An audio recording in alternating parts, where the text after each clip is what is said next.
आज चाहिँ म कहाँ पुगेँ, के गरेँ, कसो गरेँ, यो भिडियो चाहिँ अन्तिमसम्म हेर्नु होला। अनि यो ठाउँ चाहिँ कहाँको तपाईँहरूलाई थाहा छ कि छैन यसो इमेजिन पनि गर्नु होला है। हेलो साथीहरू, हामी चाहिँ लागिँदैछ है केरा काट्नु। भोलि हटिया जानुपर्ने, त्यसैले डोको बोकी उकालो लागिँदैछ। थाहा पाइहाल्नु होला साथीहरू, हामी कता हिँड्यौँ त डोको बोकेर भनेर। अनि हामी हाँसी मजाक गरिसकेपछि चाहिँ केराहरू फटाफट काट्न थाल्यौँ साथीहरू।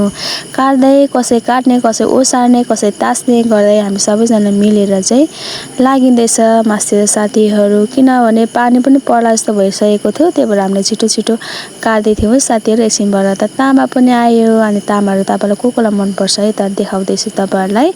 अनि केराहरू यसरी छिलेर ओरेर भारी बनाएर हामी चाहिँ कुद्यौँ, किन भन्दा पानी पर्ला जस्तो भइरहेको थियो। एकछिनबाट त परि पनि हाल्यो साथीहरू।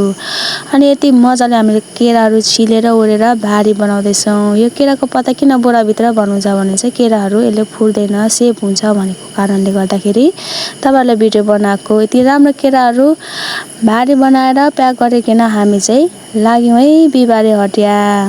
आज कतिले देख्नुभयो पनि भयो होला मलाई।